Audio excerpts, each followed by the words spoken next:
Welcome to another episode of Positive Solutions for Life. This is Peggy Meyer. Today's guest is Diane Dreher. Diane is the author of 8 nonfiction books, including the best-selling The Tao of Inner Peace and her newest book, Pathways to Inner Peace. She's an award-winning professor and positive psychology researcher whose work on hope has been recognized around the world.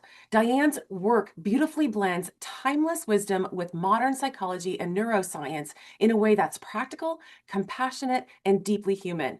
Her work has been featured in major media outlets and translated in 10 languages. And she's currently the professor emeritus at Santa Clara University, where she continues to teach and inspire others globally.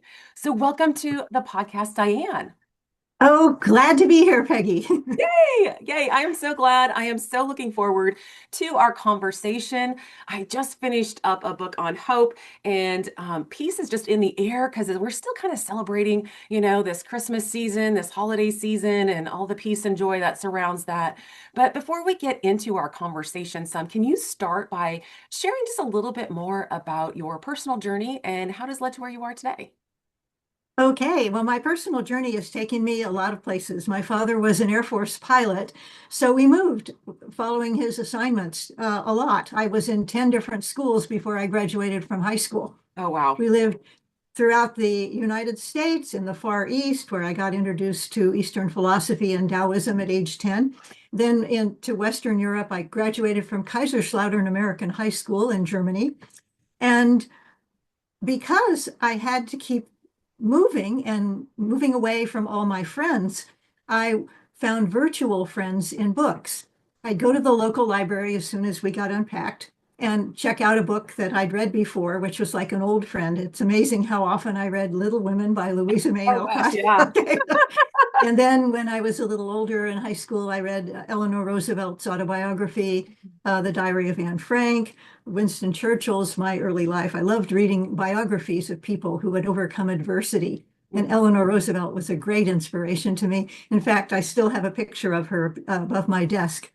So when I was graduating from high school, I wanted to go to college. And um, I was a first generation college student. My parents had not gone to college. And this was before we had email and internet. So we had to actually write letters and fill out applications. And so I did all of that from Germany to Mm, California yeah. to get into my dream school, UCLA. I just felt like I needed to go to UCLA. And so my father was transferred back to the States to Norton Air Force Base near Riverside, Southern California. And fine. We moved back that summer, driving across country in a new car that my father had gotten in Germany. And in August, I was really excited because I wanted to be out on my own, going to college, starting my life. I wanted to be a writer. I wanted to go to UCLA. So I had some clothes strewn out on the bed in this new bedroom in this suburban house outside of Riverside that my parents had gotten. And my mother came into the room and she said, "What are you doing?" And I said, "Hey, I'm packing up to go to UCLA. Orientation starts in a couple of weeks. I need to be ready." And she said, "Oh, well, your father and I have talked. And we've transferred your acceptance from UCLA to UC Riverside, so you don't have to go away to college." And I was shocked. It wasn't that I had to go away. I wanted to go away to college. Yes, I yes. was ready, as my father would say, to solo, to be on my own. He was a flight instructor, and actually I took flying lessons too, and did solo, but that was a later story. So I said, "Well, why? Why you didn't ask me? You just did it?" And, "Well, we can't afford it," she said, and left the room. And I thought, "Oh dear, here I am in this strange place. I don't have a job. I can't pay for college. My parents have no money to send me, although my father was a colonel. I couldn't figure out what had happened to their finances. And it wasn't their finances. That Christmas, my mother got a mink coat and a new Mercedes for Christmas. Somehow there was something about wanting me to be controlled and not go. So I figured, well, if I'm going to go away to college, I guess it needs to be under my own power. So that first year, I commuted to UC Riverside. And then that summer, I got these temp jobs with the Kelly Temporary Agency, work a week here, typing and filing and doing all this stuff. And I was driving down 14th Street in Riverside on the way home from one of my temp assignments. And I got this strong feeling that said, if you want to be a writer, you should work there. And there was the Riverside Press Enterprise, our local newspaper. So I drove my old red Volkswagen that I shared with my brother into the parking lot, walked into the newsroom and said, as a shy teenager, "Hi, I'm Diane Dreher. I'm a writer. I'd like to apply for a job." And the reporter said, "We'll go upstairs to the personnel office." So I went up there, filled out some paperwork, and they looked at it and told me, "Oh, well, our college intern just gave notice this morning. Can you start work on Monday?" Sure. I got a 20-hour-a-week job that I could work around my class schedule, Wow. which made me enough money to pay for my dorms, books, tuition, everything. I declared my independence and moved out of my parents' house. And I was packing up. My mother came into the room and said, "What are you doing?" I said, "I'm moving into the Riverside dorms." "Oh, we can't afford it." I said, "Don't worry, I've got it all taken care of." And what was even better, I was an English major. And I was the only English major in my class who was gainfully employed by the local newspaper. I got to write stories, I got a byline, I got to review plays, and I met all these wonderful reporters who showed me what it means to be a dedicated writer and to go out after the story and write it up and share it. Mm-hmm. So that was terrific. The lesson there was trust your intuition. I also then, since I was so busy working at the newspaper, I didn't ask my friends about what class to take the following quarter. And so I signed up for this Renaissance literature course with a professor named Stanley Stewart. Went to the class, and it was a contact high. It was so inspiring. I felt like I knew these writers. Some of them I'd read before, but my parents, again, did not have their books of, George Herbert and John Milton and Shakespeare and all that in the house because they were not college students. Uh, and so I love this class, and I go in and talk to Professor Stewart and say, I've read this, and this is interesting. What's going on here?" Well, he hired me as his research assistant. As a junior in college, we had a PhD program with grad students on campus, but somehow he felt like I was so excited about this literature. So I got paid for working at the newspaper. I got paid for reading about literature that I loved. And then Professor Stewart told me that he had been a first generation college student. He'd gotten his PhD at UCLA. And guess what? He was going to write me a letter of recommendation to go to graduate school at UCLA. And he did, and I did. And there was something going on here Yeah. that showed me that we need not to accept the status quo, the Mm-hmm. limits that we see. Mm-hmm. That if we follow our hearts and listen to our intuition, new possibilities open up for us Ah, that bring us to where we need to be. yes. Yes. That's just such an inspiring story because oftentimes we shut the door when somebody says, "Oh, you can't." Yeah. And then that I would think, and I know it has happened to me, creates some kind of chaos inside because part of us knows what we need to do, but then we let the outside world sometimes like interject their opinions and like we discount our own. So that causes like I said, chaos in us. How Oh, absolutely.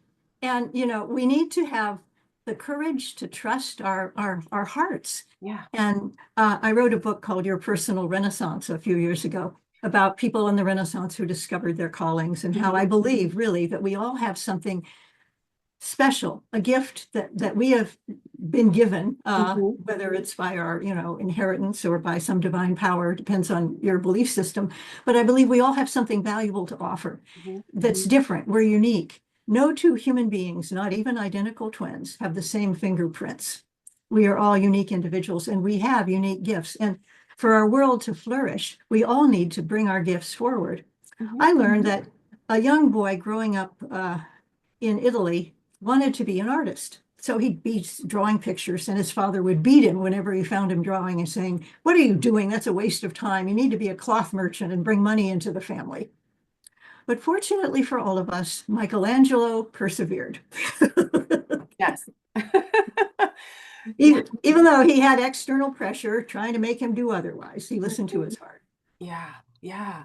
And how can others like ourselves, like how can we listen to our heart? Like how do we find that center within us and and kind of believe that that's what we're supposed to be doing. Well, these days, even though Michelangelo had his problems with his father, we have even more external problems because we've got all this negative news coming at us, you know, social media, all this kind of Yeah. artificial stimuli, coming at us, Right, in right. addition to the people around us who tell us that, oh, Mm, we're not good enough, or we need to be what they want us to be, or something like that. So there's even more external pressure on us now than I think there ever was on anybody mhm, in the past to get away from all that, to turn off the social media, to turn off the noise. mhm. Need, I believe, to be informed citizens and to know what's going on in the news, but not to obsess about it, Yeah. because enough is enough. And what happens when we're stressed, and I believe a lot of people are chronically stressed these Mhm, days for multiple reasons, stress shuts down our higher brain centers. mhm, Uh, we get into fight, flight, or freeze. mhm. And when you're crossing a street in the crosswalk and a car comes careening through it, which it Yeah, shouldn't do, but right. sometimes they do, we Yeah, need to jump out of the way. yeah. You don't need to sit and think, oh, well, what kind of car is that? Let's see, what a lovely color. No, jump, Hey, quick. right, in that case, jump out of the way Yeah, or freeze in place to yeah. let the car go by. We don't think. We cannot think creatively when we're stressed. Mhm, We cannot listen to our hearts when we're stressed. We just react. And I think so many of us are in a reactive state that mhm, what we need to do is get out of it. So my new book, Pathways to Inner Peace, was written to help people yeah. overcome chronic stress, overcome the noise around them, and Mhm, listen to their hearts. One of the pathways is our intuition, which I believe we all have, inner guidance. mhm, But to get there, we need to be present to ourselves, to be one single focused, one pointed attention. Most of us spend, according to research, 50% of the time doing one thing and thinking about something else. yep. And, if you're walking into the kitchen to get something and you're thinking about something else, you may forget what you went in there to get. Right, right, right. you know, That and might then not be the first case of dementia. I mean, it just might be like there's just too much going on in your head. You're not focused. yeah, yeah. I mean, all the time, so that what we can do is we can take 3 deep mindful breaths and get back to our center so that we are focused, so we are centered, so we can do what we need to do. I learned this from Dr. Jim Doty, who is a neurosurgeon at Stanford and wrote a wonderful book called Into the Magic Shop about his personal journey. And he said during complex brain surgery, when all this was happening and some patient's brain was bleeding and he had to find where it was bleeding and, Hmm. stop the bleeding, finish the operation, he took 3 deep mindful breaths, centered down, took care of what needed to happen, Hmm. Yeah. and the little boy survived. And he said, that's what I do. Hmm. And the neat thing is, a lot of the practices that I've discovered in my book, for my book actually, Hmm. have been part of spiritual tradition for absolutely centuries. They've been described by poets and philosophers, and all have been validated by research in psychology and neuroscience and by the experience of neurosurgeons in this Right. case. Breathing is part of mindfulness, right? It brings us back to where we are. Yeah. It focuses us, it centers us. And the neat thing is, we don't need to go out and get any special equipment because we're all breathing anyway all the time. Which is it's an automatic thing that oftentimes we don't pay attention to. And that's why we need to go back and pay attention to it because it's so vital. We can't live without breathing, but yet we're not really living if we're not breathing intentionally. Right. Breathing intentionally helps us live intentionally, Yes. Yes. It all kind of works together. We just have kind of forgotten about it. And Yeah, yeah, it's there in history, it's there yeah. in research, it's there everywhere, but sometimes we just it's too obvious to see. Exactly. And, again, our advertisers don't tell us about these things because they can't make any money telling us to breathe. Right. Uh, We do it already. another another thing that really helps us, which some of my very favorite poets and philosophers have found, is nature, being in touch with nature. Yeah. Of course, we've got Wordsworth, you've got um, Thoreau out by Walden Pond. I went to Mhm. the woods because I wished to live deliberately. Right. But also, research has now discovered that taking a walk in nature, or spending a half an hour in nature, walking Mhm. around or just looking at nature, 30 minutes can reduce inflammation, uh, activate our immune system, relieve stress, and help us bring ourselves back to center. Mhm. Great. Yeah. They've also been 15-minute walks in nature have been shown to increase our creativity. They had students walking around on campus at one campus. Some of them were walking around inside, Mhm. Oh, yay. and others, from one building in a Yep. building, and another were walking around by a river outside. Hmm. And they all got the cardiovascular effects of walking, which is good for us. Hmm. But the students who walked by the river came back with more creative insights than people just walking around in the classroom building. Oh yeah, I can vouch for that. Going out for a walk. I mean, yeah, I mean, it's like that is great. I mean, I think of lots of things. It's almost like, waking up in the middle of the night with a great idea. You just go out and go for a walk in nature and just view it and Yeah, not the times when I put on my head, in my headphones and, and just do some, but when I'm just walking around, yeah, you get some great creative insights and you get some great knowledge, but it's tuning in to the world it's and to yourself. yeah, exactly. I mean, a lot of us are just because we're stressed, we get disconnected from ourselves, from nature, from one another. Yeah. Albert Einstein used to go sailing. And when he'd be in his lab working on stuff, and then he'd go out and go sailing. And when he was in this boat, Yeah. he'd get these creative ideas. So he had to carry a little notebook in his pocket so he could write them down. And we'd go back to the lab, and that would help him have breakthroughs in his experiments. Yeah. Getting away, getting out in nature, being at one with Right. something larger than himself would inspire him. Yeah. Well, I mean, it also is like if you're stuck doing something, do something different, right? Get outside, go do something, and then you're most likely come back and you're like, oh, that was easy.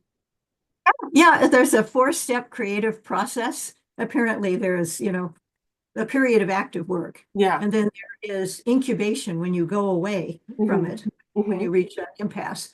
And then there's inspiration and verification.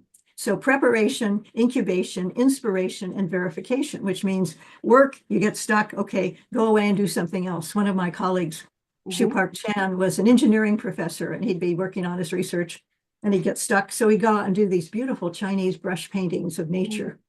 And then he'd go back to his lab and he'd figure out, okay, he could find the solution. So creative arts are another pathway, whether actually creating or appreciating art, Yeah. music, art, sculpture, whatever, drama, again, takes us out of our diminished, Hmm. stressed out self and expands our awareness. And we need that. Yeah, we And one do. more thing about nature, there's research that shows that walking around for 15 minutes in nature can help relieve depression. Mhm. And the drug companies probably don't want us to know that because it does, we can just But it go feels out. so much better. It doesn't cost anything. Just No. go out there because we're part of nature. Yes. Yes. In Chinese calligraphy, there's this symbol, Mhm. Ren, which is human being. And then there's another parallel line through that, which means big. This is big, right? Yeah. And then another parallel line. So this Ren figure with Hmm. two parallel Yeah. lines is nature.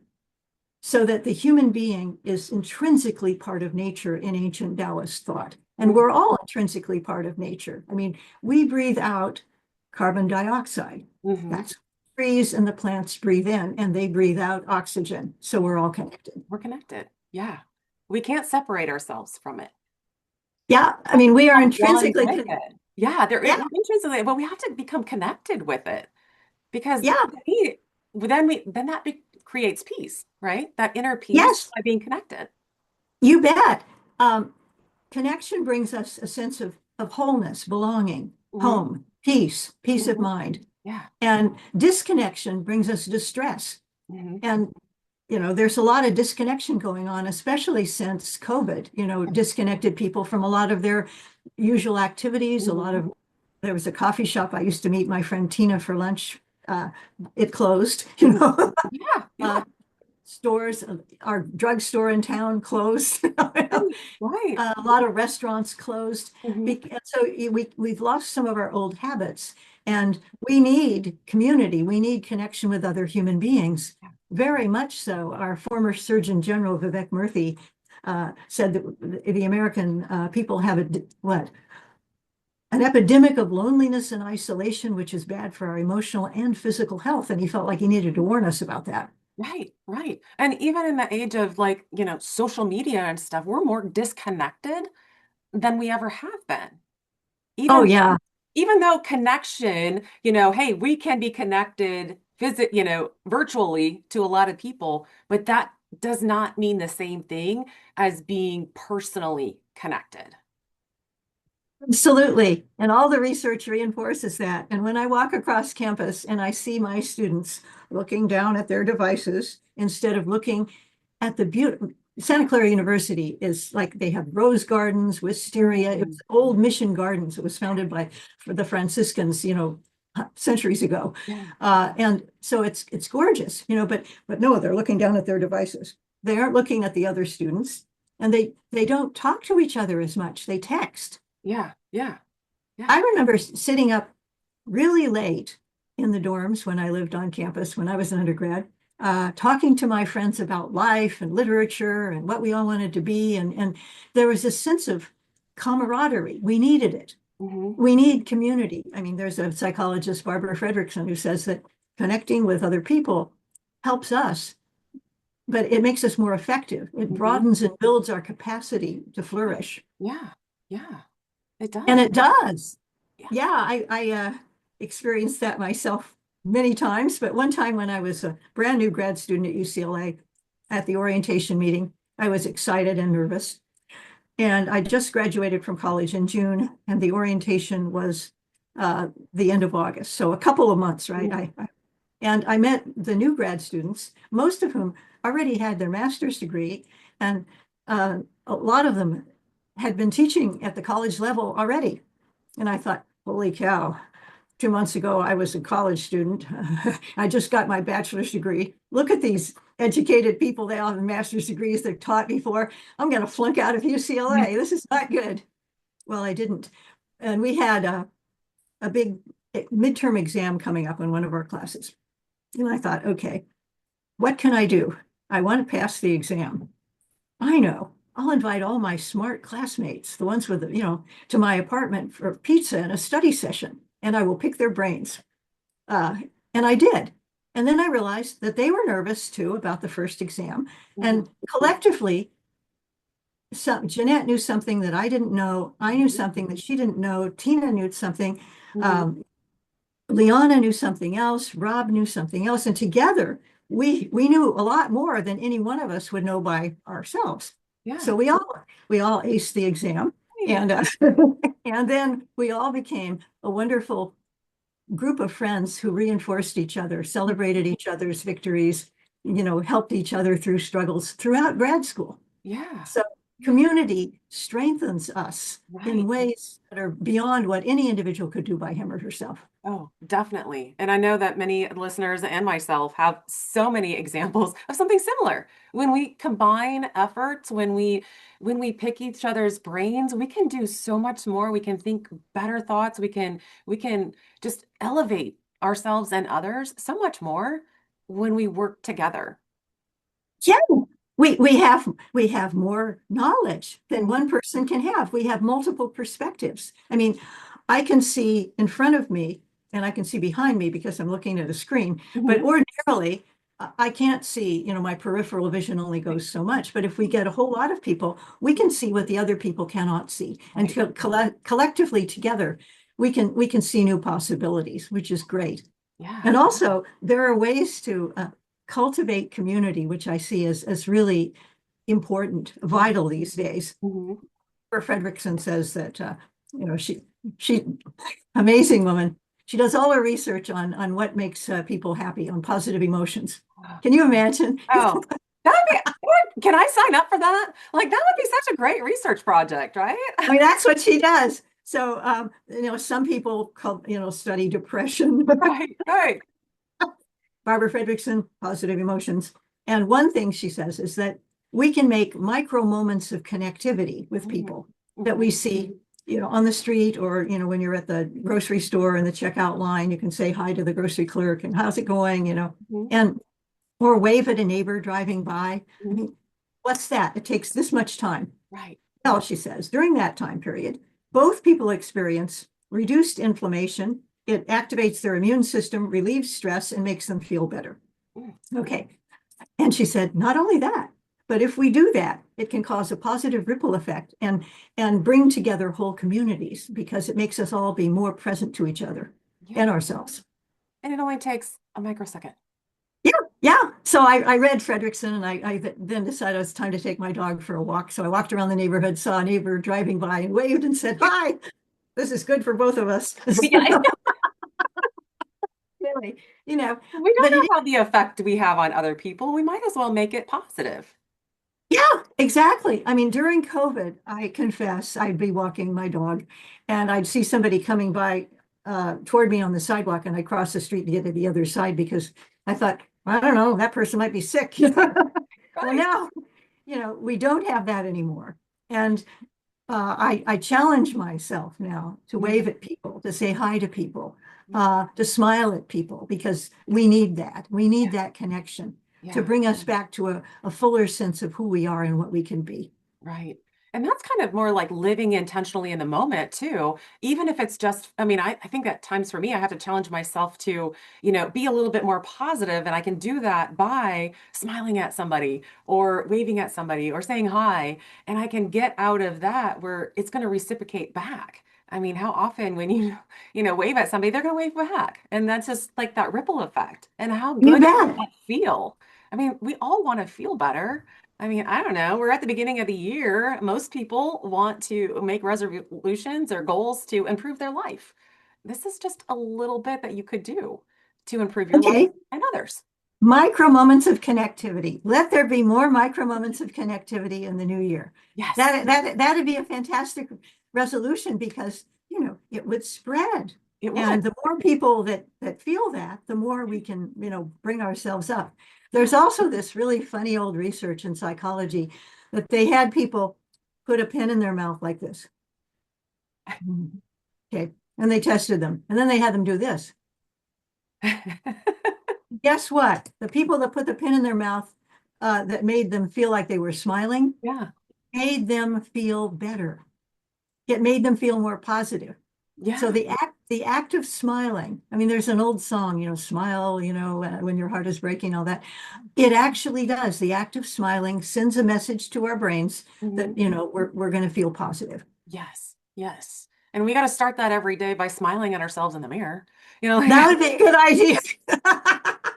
Yeah, because again, the mirror smiles back at us. the mirror smiles back. And often when we look in the mirror, we don't really like what we see. So let's flip that around and just smile at the person in the mirror. And guess what? They'll smile back at you. And then that'll start the day off a lot better. Yeah. And another great practice, which is part of, joy, which is another cultivating joy in our lives, Hmm. smile at ourselves in the mirror. Also, there's something called the gratitude practice. Yeah. Another psychologist, Robert Emmons at UC Davis, has done his research on gratitude. And it's the most powerful intervention in positive psychology because, being grateful makes us trust and feel like this is a good world. Hmm. This is a good place to be. My life is good. Yeah. We have something called a negativity bias, which again is to keep us, survival in the Hmm. jungles, I suppose, so that we focus in on the negative. If there's something bad that's happening, Hmm. we'll look at it. Yeah. It's Yeah. what happens when I'm driving in traffic and you see some accident on the side of the road. Because of the negativity bias, everybody wants to look at there. Wow, what's Right. going on over there? And then they crash into the car in front of them. Yeah. That's not good. So, Yeah. well, because we have this adaptive negativity bias, we need to make an effort to Hmm. counterbalance it and look at something that we're grateful for. So I open the blinds every morning, look out and look at the sky, and whatever is happening in the sky, I say, thank you for another beautiful day. Yeah. Yeah. Yeah. Sometimes it's a beautiful rainy day, but we need water, so that's okay. Yes. I'd take some moisture right now. Right? That would be Yeah. nice. Yeah, but we have that choice. We can choose to open the blinds and just like, Mhm. "Oh, what a wonderful day, you know? Even the gray sky can produce some moisture, which we're going to need to, get those flowers to come up. Yeah, Even if you prefer a sunny day, any day can be a great day. You just have to that's right. choose. It depends on, what it's what kind of good day it's going to be, Right, right? right. There's Yeah. always that silver lining. You can always find something good about something.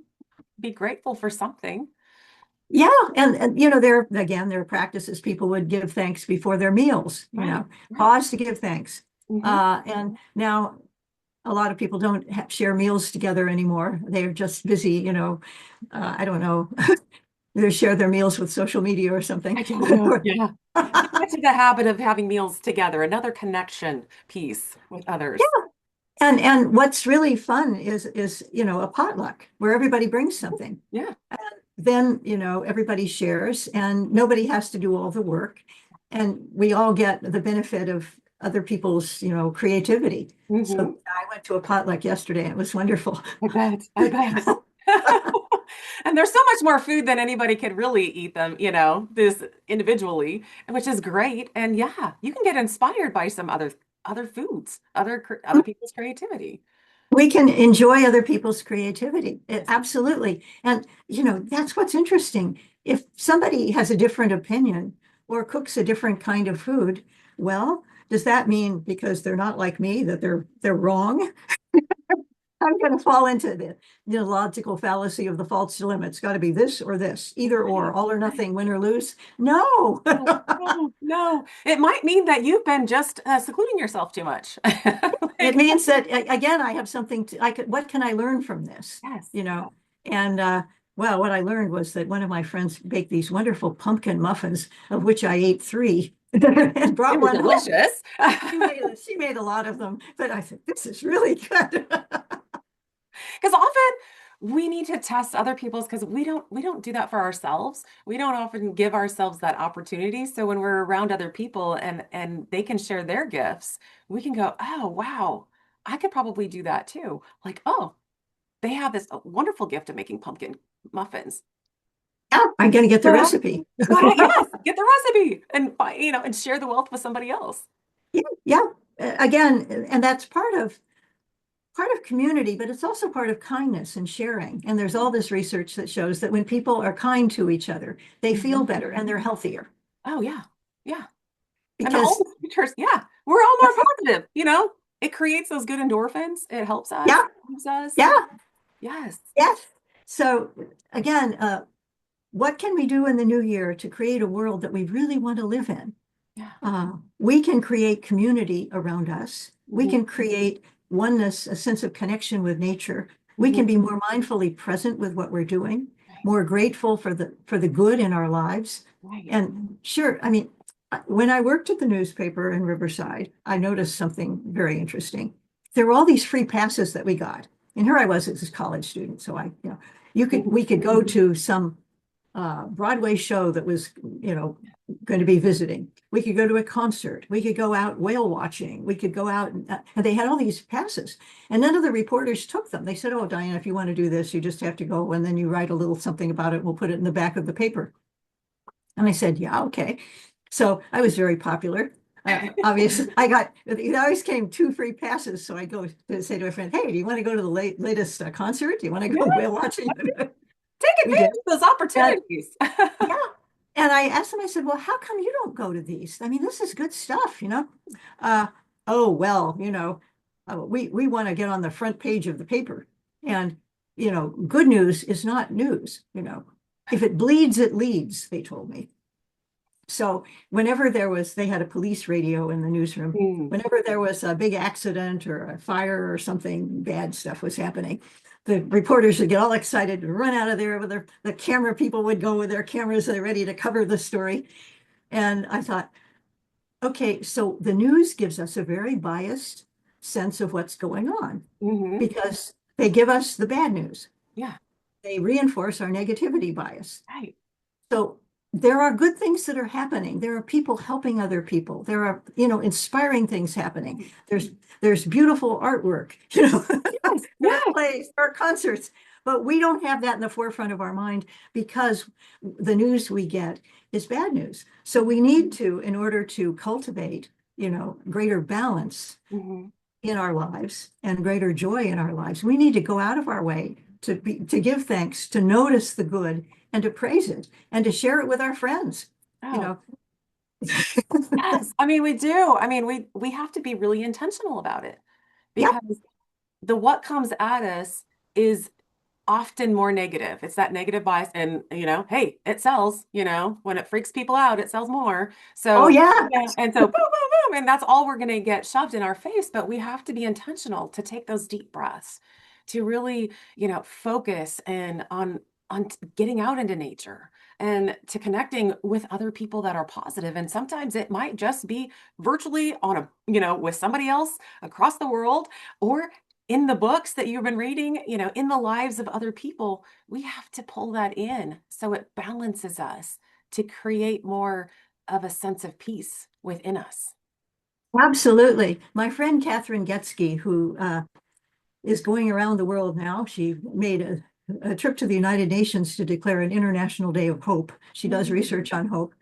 She says that in order to cultivate greater hope in our lives, we need happiness habits. And a lot of us have to-do lists with Mm-hmm. all the things we need to do, Yeah. laundry, go to the grocery store, go to Yeah. the dentist, all that. And these things don't usually bring us great joy. No. They're just so I don't know we need who wants to go to the dentist and it brings you joy to go to the dentist. I don't know, but right, right. But things those are have to, so they're shoulds. yes. But we need to balance the to-do list with the things that we want to do every day, to do something that brings us joy, whether it's to take a walk in nature. I play the piano, not very well, but have a good time doing it Oh, just for fun, read a good book, talk to a friend, to have something on our calendar every day that is a happiness habit. yes. Yes. I love that. I love Yeah, we I don't need know if I've we ever need heard that. that before. I mean, I've heard things, do things that you want to do instead of what you have to do. But it really makes a different light when you're on like, I'm choosing a happiness habit. This Yeah, brings me happiness. This brings me joy. I'm going to do it on a regular basis. I'm going to do it daily. That sounds so good. That sounds so good. for the new year, Yeah. what yeah, to just reflect for a moment, what brings me happiness? What brings me joy? And then okay, make a list and think, how can I schedule these happiness habits into Mhm. my life on a regular basis? Yes. Because it's not enough for us to go, oh, I want to do that. And Sure, let's schedule it. It doesn't get done. You know? yeah, well, because we're a very, I guess, productivity oriented Mhm. culture, Yeah. and we feel like, okay, I'll take care of myself. I'll do what I want to do after I get all those things done that I have to do. Yeah.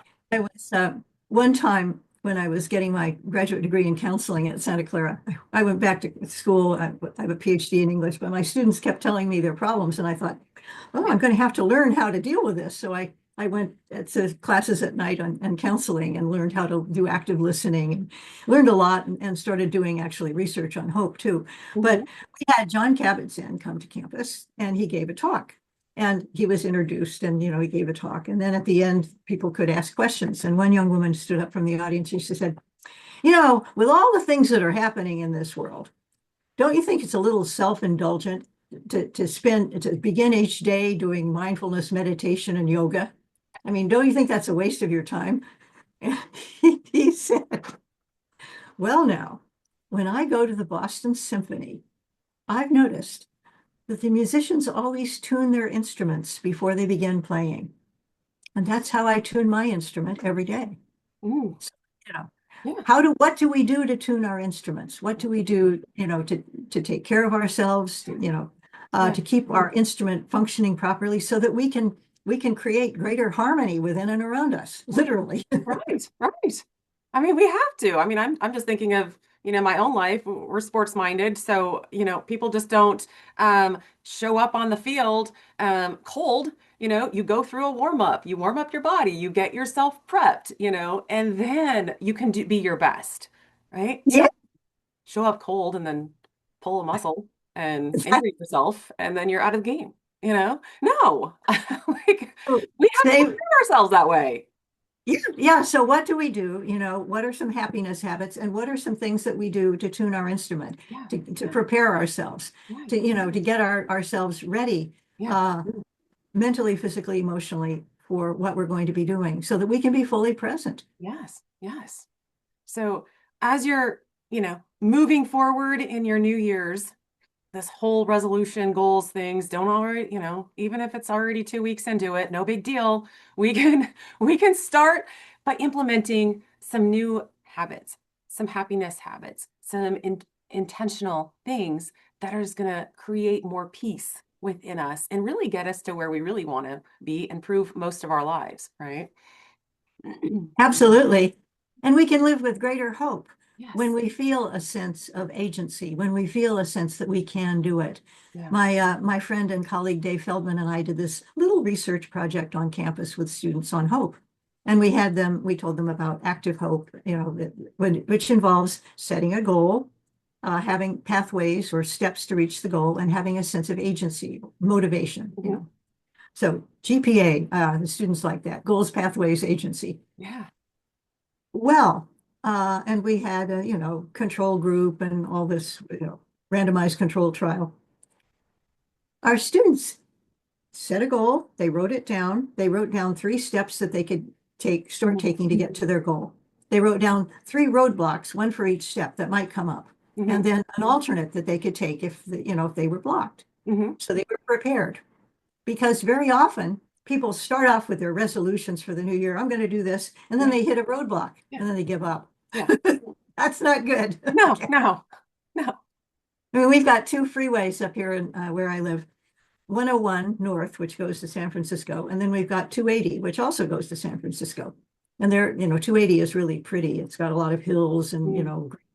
whereas 101, is just Yeah, it's traffic. faster, probably. It is a little Fast track. faster. So I was doing a workshop and I said, okay, so set a goal. Your first step, first pathway is, you're going to get on 101 because you're going to go to San Francisco. Your goal is to go to San Francisco and it's blocked. So what do? Turn around and go home? And one guy raised his hand and he said, no, there's another road. Yes, yes. There is And always another way. yeah, and if you think about your alternative in advance, then when you're stressed by being blocked, and, Mhm. and maybe, it's hard to think of alternatives when we're blocked. Right. You think, oh, but I've got this backup plan, and so I Mhm. can do that instead. So one of my friends would go walking around her neighborhood, and that worked really well. She was going to go walking every morning and get healthy. And then it started raining. So what did she do? She walked around the indoor shopping center. Yeah, yeah. And she had good self-control. She didn't stop and buy a lot of things. But Well, what, it's going to when cause more resistance, by having to carry all these heavy bags, but yeah, yeah, you bet. But to think of an alternative and then to go for it and then to keep our motivation up. yeah, Excuse me, so that we know, okay, you can tell yourself, I can do this. yeah. I think of something you did in the past that was difficult and you did it.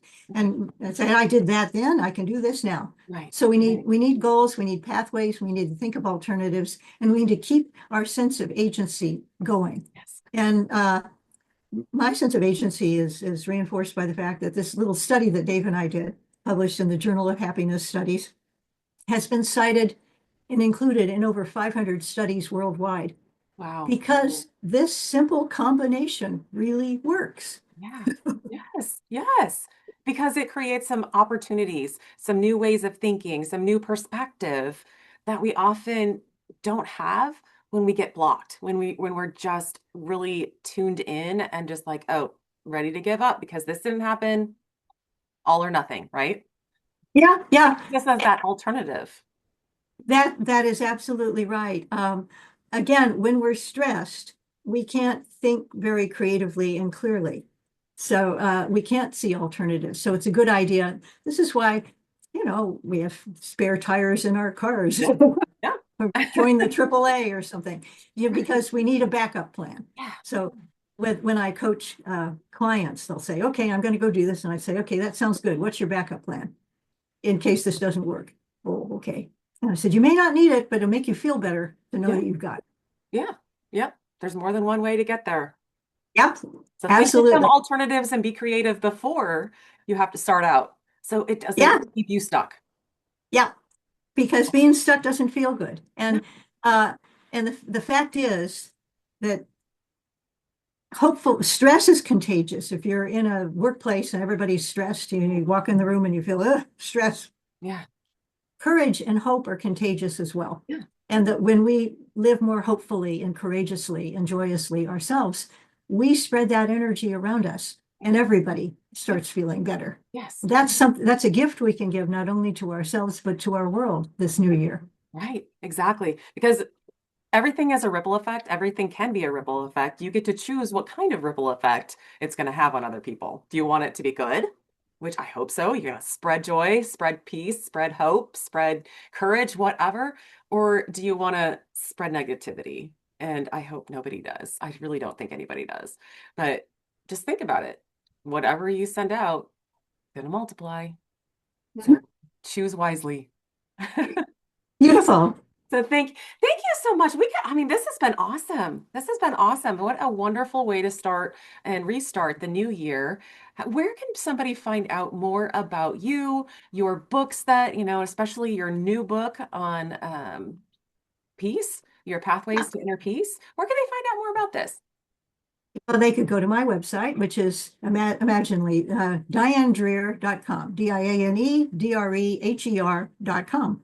Awesome. And there are books, meditations, all kinds of things there.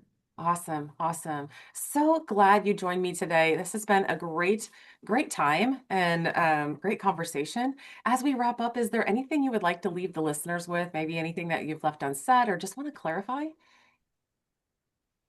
I'd like to leave the readers with a, a thought from a person that I've always admired, one of those books I read when I was in high Yeah, school and yeah. continue to reread. Viktor Frankl, who survived the Holocaust and came out, with new insights, said, the last of the human freedoms we have is to choose one's attitude in any given circumstance, to choose one's own way. It's our power to choose that we have that can create new possibilities in our lives. And there are all kinds of people in history, all kinds of people around us, and all of us are involved in that. So choose. This is your year to choose how you are going to create your life in this new year. Right. Yes, go out and choose peace, choose connection, choose intentionally, choose to get out in nature, choose all those good things that are going to bring you joy and peace, and therefore joy and peace to those around you. Thank you so much for joining me today, Diane. It has been such a pleasure. My pleasure too. Thank you, Peggy.